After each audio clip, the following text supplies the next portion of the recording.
Good morning, ladies and gentlemen.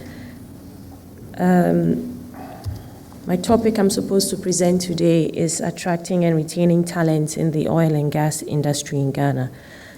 I want to thank my colleague, Mr. Kweku Boateng. He's done a lot of my work for me by taking us through the regulatory regime, policies, etc. So I'll try hard not to repeat a lot of the things that he's already said during his exhaustive and very in-depth presentation.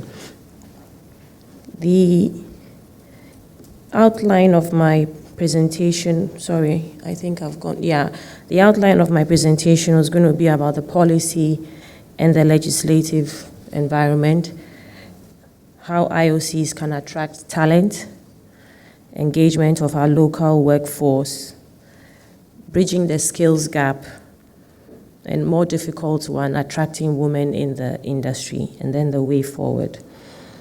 We've already been told about the legal regime for the industry in Ghana, PNDC Law 84, the Petroleum Commission, which was set up in 2011, and the now famous or infamous, depending on how you look at it, Local Content and Local Participation Regulations, LI 2204, which was enacted last year. The LI was based primarily on the local content policy and to give effect to certain aspects of our Petroleum Commission Act by giving the Commission the legal backing to demand and monitor the implementation of local content in the petroleum industry. PNDC Law 84, the ENP law, as mentioned by Kweku, is actually being reviewed.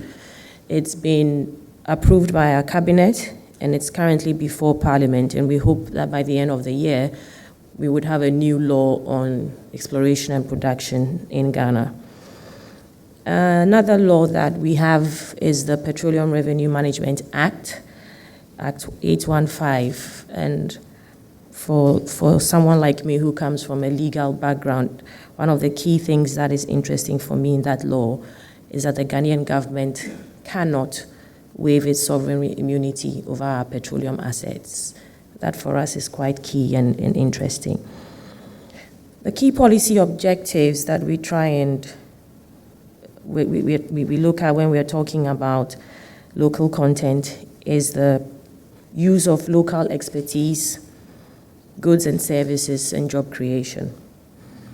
In the PNDC Law 84 and in our petroleum agreements, the law, so it makes the provision of local content both statutory and contractual. And the contractor or subcontractors are supposed to, in conjunction with our national oil company, GNPC, prepare and implement in accordance with the regulations and in terms of their petroleum agreements or licenses, plans and programs for training of our citizens in job classifications, and they are also to ensure that opportunities are given as far as reasonably possible for the employment of citizens who have the requisite skills, qualification, expertise in various levels of operations. Other policy issues that Kweku mentioned key is the local content policy. Let me try and summarize exactly what the policy aims to achieve. It outlines the strategies on how government intends to develop the industry with optimal local content and local participation by enhancing national development, creating jobs, and effectively managing the potential revenue from oil and gas production and processing, in addition to ensuring security for oil and gas installations in the industry as a whole. The policy is geared towards a progressive and comprehensive integration of Ghanaian citizens in all aspects of the oil and gas industry, and keenly and most importantly, to ensure that the benefits of the industry are maximized through education, skills, expertise development, transfer of technology, active R&D activities. And so in our LI 2204, we have provisions for minimum local employment. Ghanaians are to be given first consideration with respect to employment. And there's a schedule in the LI that gives specific targets that need to be achieved. I already mentioned the model petroleum agreements that Kweku also referred to, which should ensure that Ghanaians are engaged as far as reasonably possible to provide opportunities where they have the expertise and the qualifications. So we're supposed to be talking about attracting talent to the industry and how IOCs and international service providers can make themselves attractive to prospective employees. I think we could flip the question round as well and ask ourselves how employees can make themselves attractive to be employed by IOCs and service providers. We have a large graduate unemployment problem in Ghana, and we have an equally large unemployment problem with unskilled labor. So it's not difficult to see why and how people would rush to be employed in this industry where everybody thinks, assumes, and the perception is that there's a lot of money to be made in this industry. So, I mean, some of these points are not necessarily specific to the industry. Reputation, of course, is key. We can tell you with a click of a finger in Ghana which companies have already been branded, which companies people want to work with, and which companies maybe because of history and how they entered into our market, we raise our eyebrows as soon as their names are mentioned, and I will not mention any names. But there's a reason why Coca-Cola still brands. Everybody knows the product. Half of us don't drink it anymore when you pass a certain age, but they're still branding.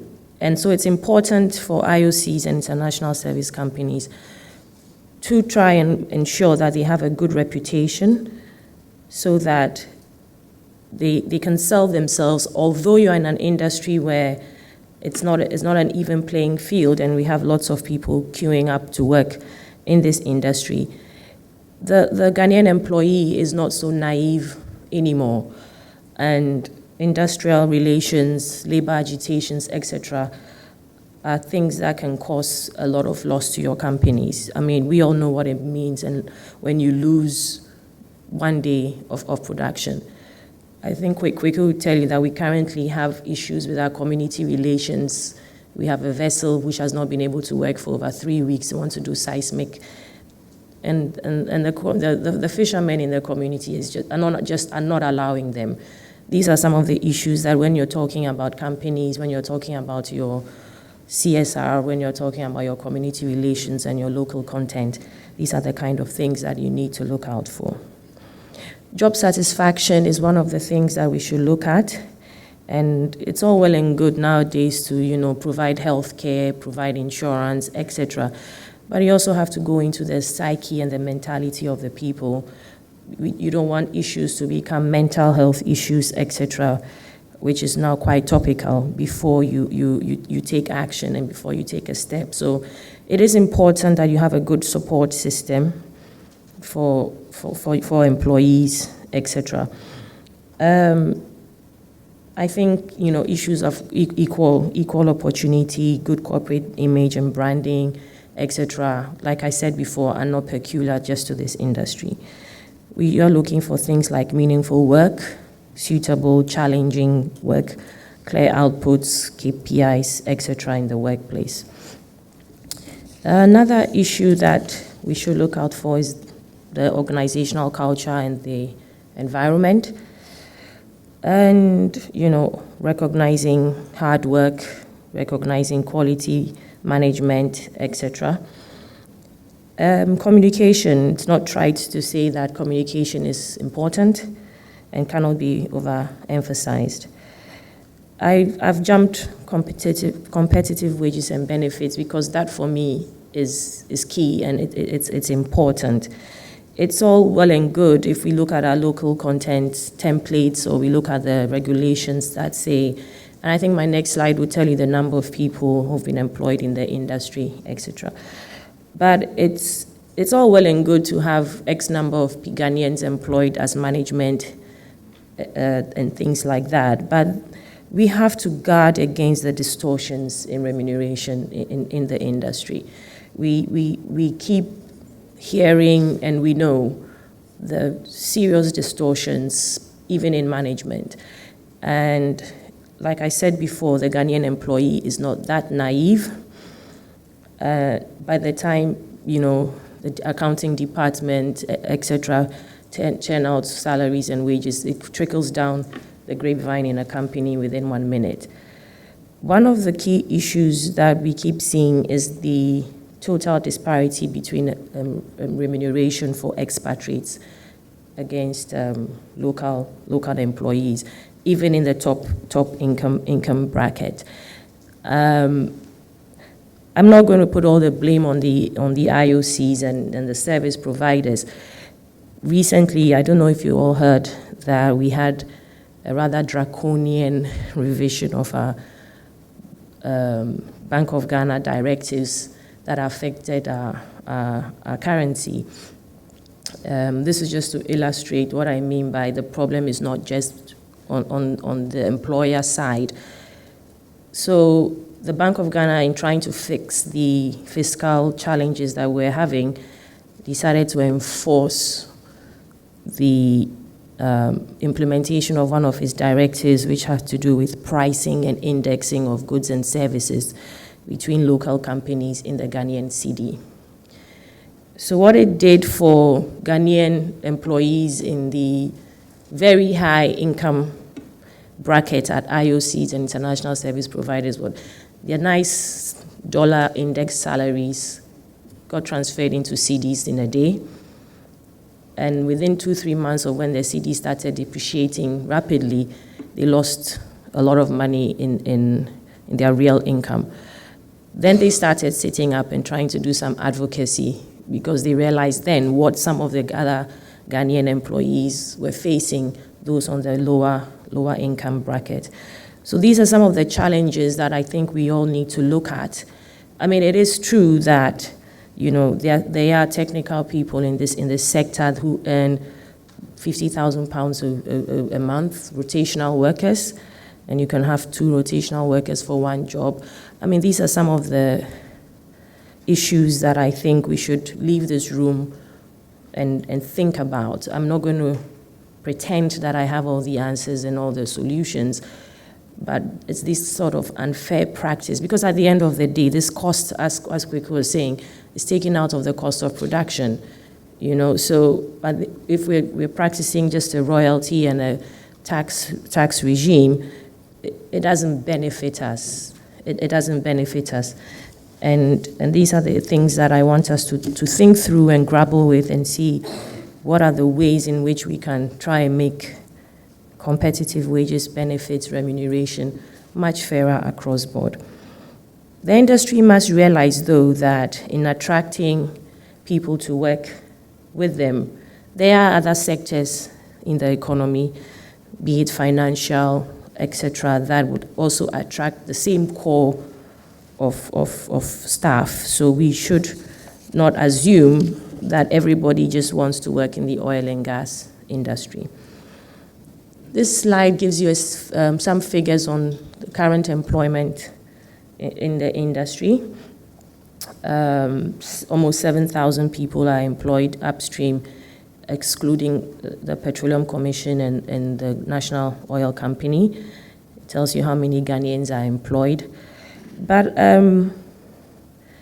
I think it's all well and good to have the figures, but we need to go into the detail. As I said, the devil is always in the detail. How many of the 80% of Ghanaians are employed in management? And these are some of the templates that the Petroleum Commission has churned out. So we can actually take out these templates and see how many people are employed in management, how many motormen and welders do you have, etc. And then looking at the baseline study that we've done and looking at what we're doing in employment, we can then see where the skills gap is, where we need to do a lot more work, and to move forward and to grow the Ghanaian workforce. Yesterday there was an interesting presentation by Capital Outsourcing Group, and two things that struck me was one, on one of the slides, they said they were doing business in Ghana. now Kweku works at the Petroleum Commission full-time, and I'm on the board, and we don't know them. So that struck me, that they must be doing things in Ghana that the regulator doesn't know. And there was an interesting question from the back end: how do you have synergies? How do you collaborate with the training institutions for buy-in? You know, we have a national accreditation board and things like that. How are you working in our country so that we have that commitment in training, etc.?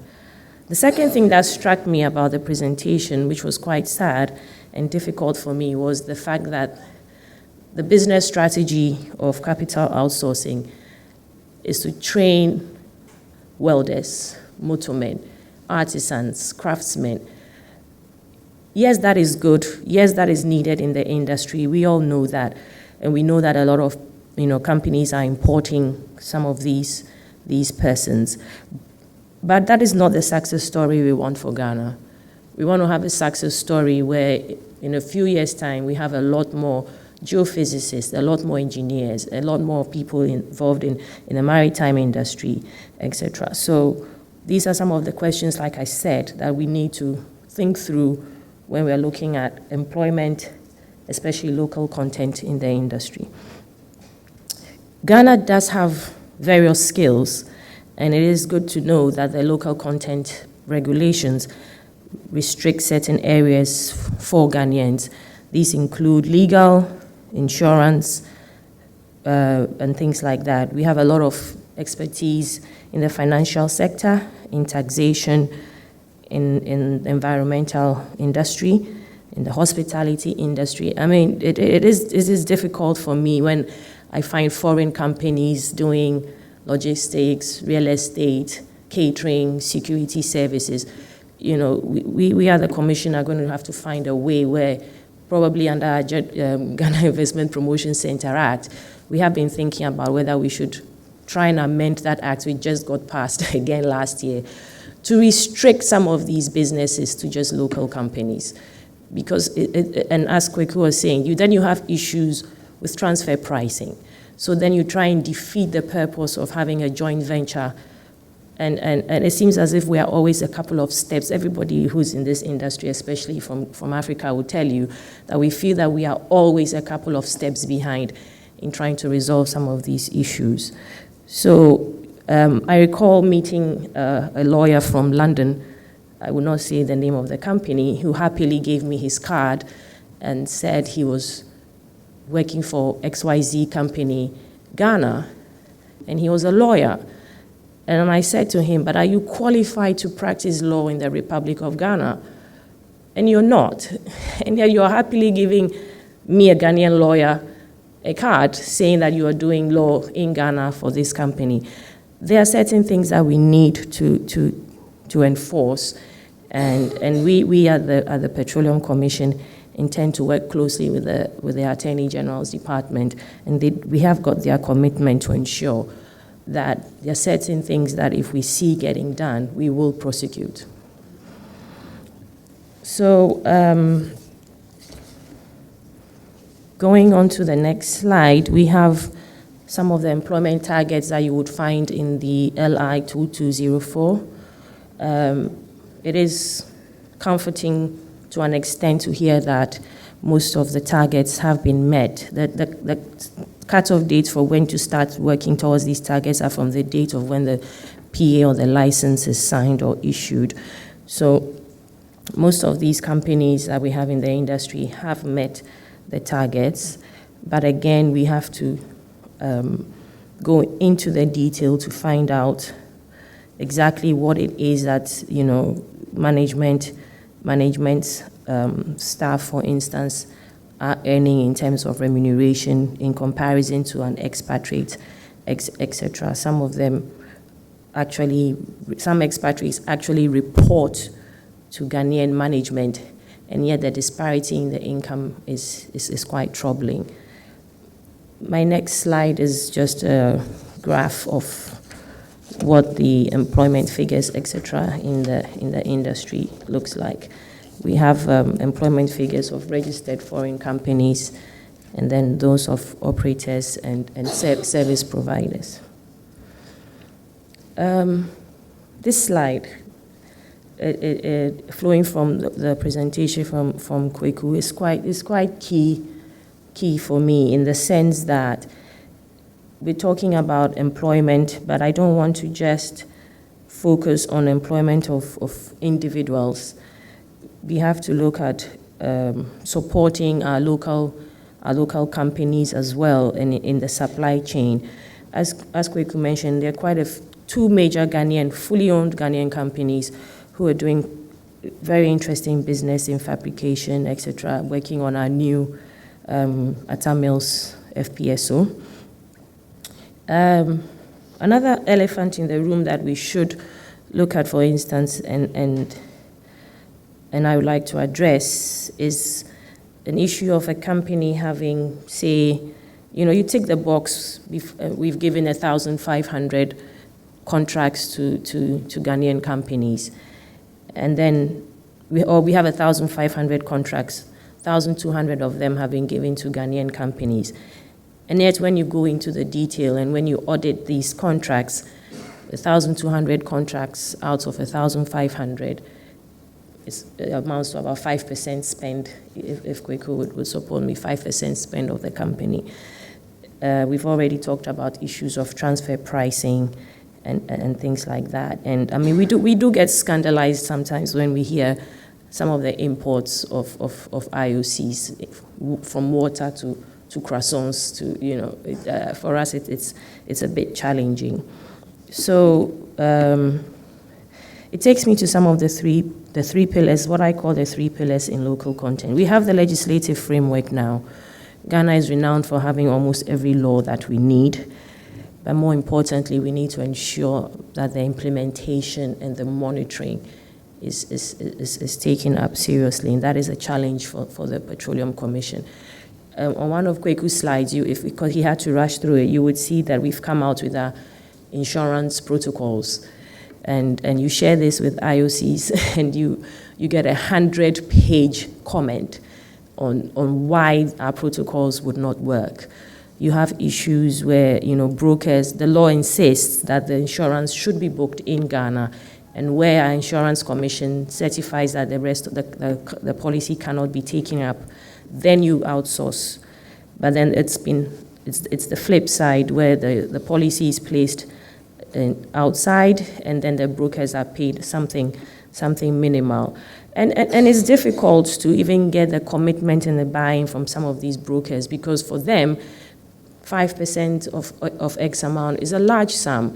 And so sometimes, although you're working hard to try and protect your own local people, etc., there's this traction that you feel, whereas people don't want to rock the boat. They're comfortable and satisfied with the little that they have, and they don't see the big picture. These are some of the issues that trouble us. You get complaints at the complaint section of issues on a rig, etc. You try and intervene and get involved, it starts escalating, and the same IOCs go back to the local company, dangle another carrot in front of them, and they don't want to pursue anymore. These are challenges, and so from the implementation and monitoring stage, my third pillar, like I said before, and I'm not trying to scare or I hope I haven't scared anybody, but I think we need to move the step next from implementation and monitoring to enforcement. It's one of the issues that we see in Ghana, and it's not peculiar to the industry. We see it with our customs, we see it with our port authorities, etc. We have the laws, we have the legislation, we have a problem with enforcement. And I think unless a few lessons are learned, I mean, everybody knew the local content LI was going to come out a year before it did. So we had all these new JVs being formed, all these new companies being formed. The fronting is ridiculous. And we at the Commission have decided that when you come to register with us as a local content company, yes, you may have ticked the box of being 51% Ghanaian owned. Yes, your management could be, 80% Ghanaian.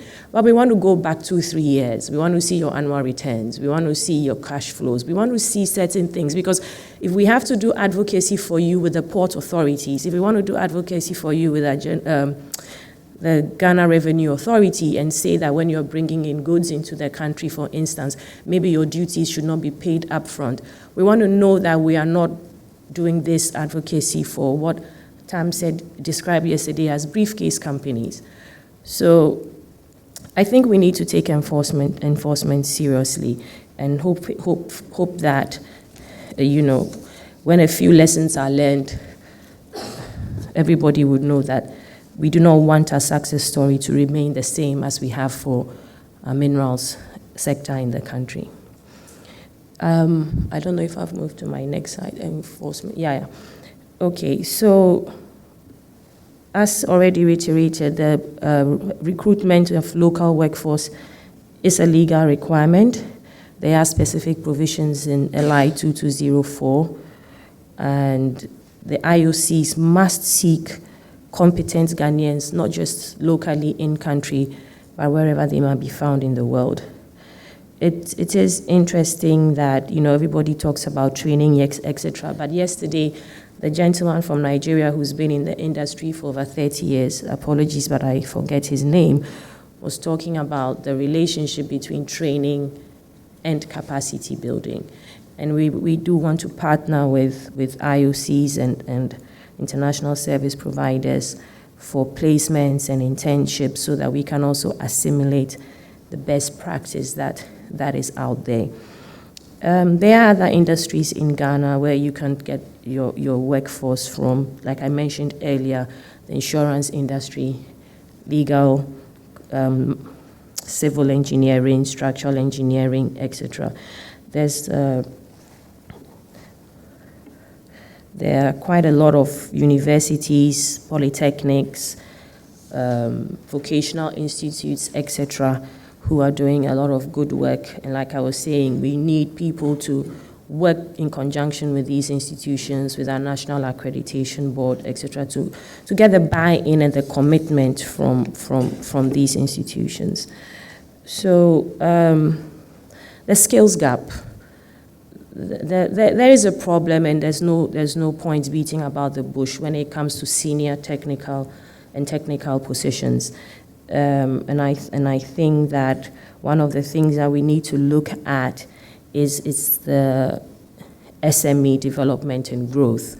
We come from a very informal sector in Ghana, where a lot of things have been done in the informal sector, and it takes a lot of sensitization and education to get people to understand that moving into the formal sector would help them to grow their businesses. We need to move away from the family-owned father CEO, son CFO, nephew COO kind of business.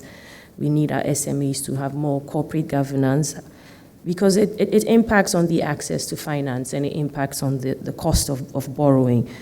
And as Kweku said, it is a vicious cycle and a catch-22 situation. So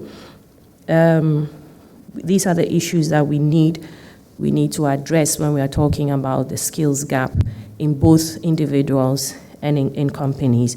That they need training in procurement, training in accounting, in management, etc. Every delay is a cost to the industry that we cannot condone. So some of the measures we have to bridge the skills gap include the training in the Enterprise Development Center Kweku mentioned, liaising with other bodies, the universities, the R&D centers in Ghana, to ensure that we are doing the requisite training to support the industry, and some of the government initiatives would include the scholarships that we can get from the Scholarship Secretariat, partnering with other IOCs. We have Talo, ENI, Schlumberger, who give scholarships, who give internships, etc. There's the GET Fund, what we call the GET Fund in Ghana, which is 2.5% of VAT, and the GET Fund is actually just meant towards education. So I think in doing these things, we can then find a way of trying to bridge the skill gap so that eventually we don't just have motormen, welders, etc. I think I have to rush through my presentation because of time, but one of the topics I'm supposed to give an opinion on is the role of women in the oil and gas industry. The policy framework is for equal opportunity for all citizens in Ghana. We have no gender-biased regulations. However, it is trite and it is cliched, but we all know that in the extractive industry, you will not find as many women as you would men. It's still a male-dominated industry. But there are ancillary services. There's legal, there's financial, there's taxation.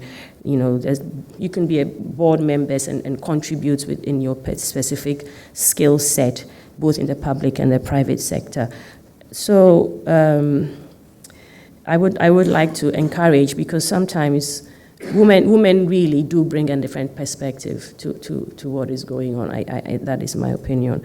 We have some measures which are not necessarily targeted to the industry, but the government has a dedicated ministry for gender and for children, a girls' education unit in the Ghana Education Service, and the district assemblies, what are decentralized systems of government, district assemblies and local government.